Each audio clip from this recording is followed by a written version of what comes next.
My Little Pony Fanfic. Impera. Capítulo 35. Ciudad dividida. Antes de regresar a la ciudad imperial, terminamos el recorrido pasando por unos pueblos y pequeñas ciudades más. Llegué algo agotada y llena de regalos de los que me habían dado mis ponis. La caravana se dividió entrando a la ciudad, la cuadriga se la llevaron a los cuarteles y mi carruaje fue directo al palacio acompañada aún por Amatista y un par de sus húsares escoltando el mismo. La ciudad se veía tranquila, pero se lo adjudicaba más a lo tarde que habíamos regresado, casi era pasada la medianoche. Mi carruaje paró en el palacio, bajé, Amatista se acercó a mí ofreciéndome su casco y observándome portando el vestido tradicional de su pueblo aún, me dijo: «Muchas gracias, Majestad». «¿Por qué?», pregunté de regreso. «Por haber aceptado viajar a los pueblos y ciudades del norte, por aceptar los regalos de los míos, de los ponis de cristal de toda la zona, después de tantos años difíciles, solo quería que supieran que de verdad hay esperanza, que no nos olvidan». «Amatista, no sabes lo mucho que significa para mí, después del sufrimiento que he visto, que me des la oportunidad de traerles lo que necesitan, los alimentos y hacerte presente, a pesar de que alguien te pueda llegar a ligar con los recursos desaparecidos de rutas comerciales. No es necesario me agradezcas, tal vez debería agradecerte yo a ti, lo que vi ahí, lo que sentí, perdona, necesito pensar. Amatista, ve a casa, descansa». Terminé, sonriéndole. «Majestad», respondió haciendo una reverencia. Acto seguido, entré al palacio, no había nadie aparte de los guardias del turno nocturno, era comprensible, ya todos estarían durmiendo. Me retiré a mi alcoba. Uno de los guardias que me acompañaba, ayudándome a cargar todos los regalos, entró detrás de mí, le señalé dónde ponerlos y se retiró. «¿Llamo a sus cortesanas?», preguntó antes de salir. «No, quiero estar sola, no requiero su servicio», respondí, él asintió y partió. Quedé sola en el cuarto, fui a las maletas, comencé a sacar los regalos, collares, pulseras, diademas, incluso una malla adiamantada para decorar mis alas, también había velos hechos de la misma forma. Todo hecho a casco, todo hecho por los ponis que confían en mí, que me profesan un amor casi incondicional. Veía los regalos y no podía evitar sentir las lágrimas que dejé salir en Cromápolis salir de nuevo. «¿Qué te pasa, Cozy?», me pregunté a mí misma, tantos años siendo fuerte, casi nadie había logrado cautivar mi corazón y ahora, toda una cultura lograba hacerlo, pero más allá de eso, sentía un peso enorme sobre mi lomo, no debía fallar, simplemente no podía, sabía lo que debía de hacer, no importaba lo que me costara. Terminé de desempacar los regalos y fui a mi espejo, me veía como la emperatriz que decían era, la crin arreglada en sus peinados típicos, listones decorados con pequeños cristales, el vestido cuidadosamente tejido y detallado, cubriendo toda mi figura con delicadeza, el gran listón púrpura con el emblema de la casa imperial. Cuidadosamente comencé a desvestirme, quitándome todo lo que traía. Una vez hubiera terminado me volví a ver al espejo, no traía ni un listón. Al verme así solo pude pensar y decir para mí misma con lágrimas en los ojos: «Casi me hacen olvidar que por mucho tiempo solo fui una Pegaso huérfana con sueños de grandeza». Me sentía tan confundida, desde que escapé del orfanato solo había buscado el poder, la admiración, ahora lo tenía ahí, sin embargo, me sentía terrible, confiaban en mí, me amaban y pensar que por tantos años no pensé más que en mí. Traté de no darle más vueltas, me acosté e intenté dormir.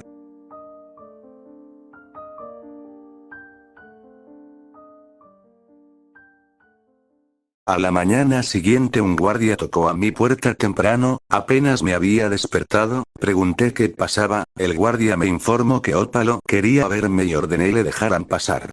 El unicornio entró, cerró la puerta y fue hacia mí diciendo: «Es un alivio que estés de regreso», y antes de que se hiciera presente Dwilit, «pero temo informarte que tenemos más problemas aparte de su anunciada visita». «¿Qué ha pasado, Ópalo?». «Mientras no estabas, la sacerdotisa Grim Pasture y Crystalia volvieron a tener choques, razón por la que esta última considera que vayas a verla apenas estés lista, pues tiene una petición que hacer». «Willy, Como ya sabes, a raíz del problema con Angelina anunció vendería, todavía no sabemos cuándo, pero por las cartas que ha mandado a Flurry, o lo que sabemos de ellas, será muy pronto. Por otro lado, aparentemente un reportero ecuestriano estuvo en Cromápolis, justo el día que estuviste en la ciudad. Han empezado a correr reportajes hablando de, la Pegaso hambrienta de poder, la arpía del imperio o simplemente, la zorra imperial, como algunos ecuestres han comenzado a llamarte. ¿Qué fotos tomó este reportero? De ti portando un vestido parecido a los que usaba la primera emperatriz en los tiempos de oro del imperio, específicamente al vestido que se dice usó en su coronación oficial, después de haber encontrado el corazón y fundado la ciudad. También tomó fotos de una estatua de tu Mark, que dice la propaganda tú mandaste a hacer, para redecorar Cromápolis a tu semejanza. Fue un regalo del que no sabía nada hasta que se mostró, yo no mandé a construir nada. Como se lo imaginan todos Cozy, pero la propaganda ha funcionado en la población no imperial y enfrentado aún más a los ecuestres con los nacionales. Pues poco después el diario local sacó panfletos que desprestigiaban a Ecuestría, llaman a Duilip, la gran ramera, la tirana, bastarda de sombra y a Flurry su perra faldera. El asunto de constante enfrentamiento entre los dos cleros no ayuda y los diarios, Equestria Daily y Lempire, solo tiran más leña al fuego de ambos lados. ¿Cuánto tiene que empezó? El primero en dar el golpe, fue el diario ecuestriano, después de la marcha en que hablaste, a lo que el Empire no tardó en responder, de ahí han seguido, ascendiendo aún más el problema a raíz de las fotos que te tomaron. Tardé 3 días en volver desde que salí de Cromápolis. ¿Cómo lo lograron tan rápido? Con material de donde exprimir y un buen redactor, que no te sorprenda, además llevan sacando propaganda a mansalva desde que partiste, atacándose mutuamente a ambos periódicos, el Nacional y el Ecuestre. De acuerdo, pensaremos en algo, de momento iré con Crystalia y luego a ver qué tal está Angelina, inmediatamente después volveré al palacio. Orpa lo asintió y yo procedí a vestirme, poniéndome mi uniforme cuidadosamente antes de salir del cuarto y acompañada por mis guardias, bajar a la plaza donde estaba el carruaje. Subí y me llevaron directamente a la catedral. En el camino pude notar lo que no vi en la noche, carteles, muchos pequeños carteles cubriendo paredes, carteles de propaganda. No había exagerado, la gravedad de la situación era notoria. Al llegar a la catedral noté que todo seguía como lo dejé, los batallones de artillería de Morfea seguían en la zona, cubriendo la plaza frontal, Morfea misma se encontraba acostada sobre uno de los cañones, nada extraño. Entré a la catedral pasando cerca de Morfea pero no despertándola, de momento el sitio estaba casi vacío pues no era horario de rezo. En el altar se encontraban 2 de las sacerdotisas a las cuales me acerqué preguntando por Crystalia. Una de las sacerdotisas se ofreció a llevarme con ella. Me guió por el edificio hasta un reliquiario donde se encontraba Crystalia viendo las reliquias de Cadence que se habían depositado ahí. La gran urna dominaba el centro de la ofrenda. Me acerqué a ella, observé las reliquias de mi madre y pronto ella notó mi presencia a su lado volteando la cabeza hacia mí. Nos ha sido imposible entendernos con los ecuestres, hace poco han vuelto a exigir espacios y tomaron 2 de los templos locales, piensan que todo en esta ciudad es suyo. No podemos seguir así, si queremos conservar lo que nos pertenece, tenemos que tener una forma de defendernos. No podemos depender de la Guardia Imperial. Me explicó. Yo volteé mi cabeza hacia ella, sabía a lo que se refería, pero no tenía una idea clara de cómo podía ayudar, si no era trasladando más Guardia Imperial. ¿Tienes algo en mente? Le pregunté. Tiene milenios que no se hace algo así, después de que el imperio estableciera sus fronteras nunca volvió a ser necesaria, el imperio era la defensa del corazón. ¿A qué te refieres? La primera orden militar del imperio, la Santa Guardia, guerreros dedicados a proteger el corazón, a sus templos y a sus seguidores.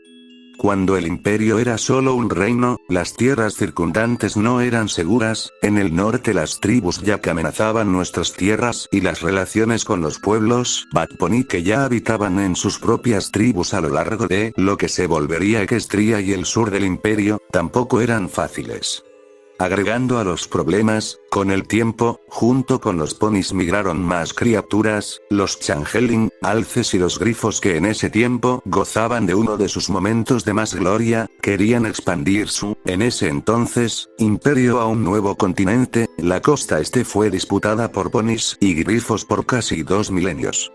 Para defender al corazón y a los nuevos habitantes, no podíamos depender solo de los Pegasos Shire, que ya tenían guerreros organizados, necesitábamos reforzar sus filas. De ahí entre las primeras ramas de ejército que surgieron fue la Santa Guardia, formada enteramente por voluntarios, sin importar el tipo de pony. Llegó a ser tan grande que poseía infantería regular, infantería pesada y arqueros, así como caballería Pegaso, pesada y ligera. Gracias a esta guardia y a las primeras sacerdotisas del corazón, se forjaron las primeras pulseras proyectoras, mejorando las que usaban los antiguos reinos y los Pegasos Shire antes de nuestra llegada. Ya sabes cómo funcionan esas pulseras, permiten a los no unicornios la habilidad de la telequinesis con limitaciones a solo poder cargar 2 objetos a la vez y a distancia mucho menor a la que podría un unicornio, ampliamente usada por el ejército, por artesanos, ingenieros y arquitectos, entre otros. Si esta orden militar era tan útil, ¿por qué dejó de existir? Cuestioné intrigada. Las culturas yak y changeling en esos entonces eran extremadamente militaristas, atacando y saqueando a menudo. Esta orden servía como primera línea de defensa, pero puesto que era formada en su mayor parte de voluntarios, solo podían hacer eso, defender, y vaya que eran buenos en ello. Sin embargo, caía en el ejército regular y la Guardia Imperial la ofensiva. La orden fue muy importante por la cantidad de efectivos que podía traer a la batalla, compensando la falta de efectivos que tenía el ejército regular y la Guardia Imperial. El ejército Shire era temible, pero era incluso más pequeño que los últimos dos. El uso de la Guardia Sacra decayó cuando el territorio y economía imperial fueron suficiente para instruir un mayor ejército regular. Ante esta decaída, la emperatriz redujo significativamente la Guardia Sacra, y la dividió en 2, los voluntarios, que actuarían de guardia ritual, la que sobrevive hasta hoy en día, y la militarizada, que ahora contaría de miembros ampliamente entrenados, volviéndola una de las ramas del ejército mejor preparadas. Después de eso participaron activamente en las guerras Changeling y las guerras Yak. Su desaparición vino con Sombra. Al tomar el imperio el tirano, la Guardia Sacra armó resistencia. Los miembros que estaban en la capital se sacrificaron por defender el corazón, y los que estaban fuera hicieron lo posible por defenderse. El golpe de Sombra fue interno, inesperado, capaz de alzar no muertos y sumarlos a sus filas. Sin embargo, el elemento sorpresa, lo abrupta que fue su llegada, fue lo que marcó el terrible resultado. Cuando el imperio desapareció con Sombra, todas las ciudades y pueblos que estuvieran conectados al corazón, por algún medio, por alguna reliquia, fueron arrastrados al limbo por la maldición de Sombra. Iniciaron los 1000 años de oscuridad. Algunos pueblos en el norte y el sur se salvaron de la maldición, pues las sacerdotisas locales notaron el efecto antes de que sucediera. Desconectaron de sus altares las reliquias del corazón, siendo solo ellas las que desaparecieron, salvando sus hogares. Solo en los bordes del imperio se logró esto. Pueblos Shire del norte y pueblos del sur, estos últimos pasaron al control de Equestria hasta hace poco. El norte, por otro lado, entró en un período de crisis, de helada y desesperanza. Sin embargo, los que desaparecieron fueron los que peor lo tuvieron. Pero ni siquiera recordaban nada al volver de la maldición. ¿Cómo puede ser que ellos fueran los que la tuvieran peor? Las cosas no solo desaparecen, ¿lo sabes? Tal vez tienes más en común con el imperio de lo que piensas. ¿Sabes lo que se siente estar congelada en el tiempo? El imperio y sus habitantes se perdieron en el infinito, en el limbo, por 1000 años, reinando solo una oscuridad absoluta, la oscuridad de la maldición de Sombra. Sin libertad alguna, sin sol, sin luna o estrellas, solo un eterno sufrimiento que parecía no acabar nunca. ¿El resultado? Un pueblo tan traumatizado que la memoria colectiva fue borrada por el corazón, durmiendo por 1000 años a sus ponis, protegiéndolos del sufrimiento de aquel lugar perdido en el espacio-tiempo, manteniéndolos vivos.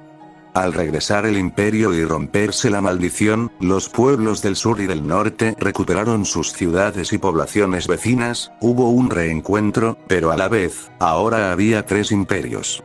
Los pocos que evitaron la desaparición en el norte, en las costas del este y del oeste, obligados a sobrevivir en las condiciones más adversas, los que no desaparecieron en la frontera sur, fueron en gran parte anexados a Ecuestria, sufriendo sus pueblos una ecuestrianización importante durante ese milenio, pero nunca olvidando su origen, defendiéndolo como pudieron y finalmente, están aquellos que desaparecieron, pasando la mitad de esos 1000 años sufriendo augurios inenarrables y la otra mitad en un coma inducido por el corazón en un intento de defender a su pueblo. Al terminar de explicar esto su mirada pasó nuevamente a las reliquias de Cadence. Ella lo sabía, ella era la descendiente de la única hija de nuestra emperatriz, o de la única hija que logró escapar las garras de Sombra. Sabía que tenía un fuerte trabajo en Cascos y no se rindió, unificó perfectamente los pueblos que no desaparecieron, de norte, este y oeste, con el resto, pero el sur no fue devuelto por completo. Mientras la población de Cristal se apresuró en pedir la reintegración al imperio, la población equestriana que había crecido con los años se opuso, solo la mitad del sur fue recuperada, existiendo una minoría fuerte de ponis de cristal en el norte de Equestria. Teniendo muchos de esos pueblos y ciudades su reliquia del corazón que regresó junto con su respectiva sacerdotisa, al menos se les permitió conservar eso. Pero bueno, me voy por las ramas, ya me desvié demasiado del tema. Majestad, una vez desapareció el imperio la Santa Guardia fue disuelta y cuando regresó a Cadence, no se le permitió restituirla, pero, en vista de las amenazas constantes, se lo pido, restituya la guardia. Terminó Cristalia. Ya veía a qué iba, lo que me iba a pedir, pero aún así no pude evitar suspirar al escuchar su petición. Sabía que lo pedía por una buena razón, pero era retar a Equestria aún más. Me pondría en riesgo, ya las cosas estaban tensas, hacerlo solo lo acentuaría todo, pero, a pesar de esto, asentí con la cabeza, tal vez impulsada, por las memorias frescas, de todos esos ponis regalándome su confianza, su amor, no sé, lo único claro, es que buscaría cómo protegerlos.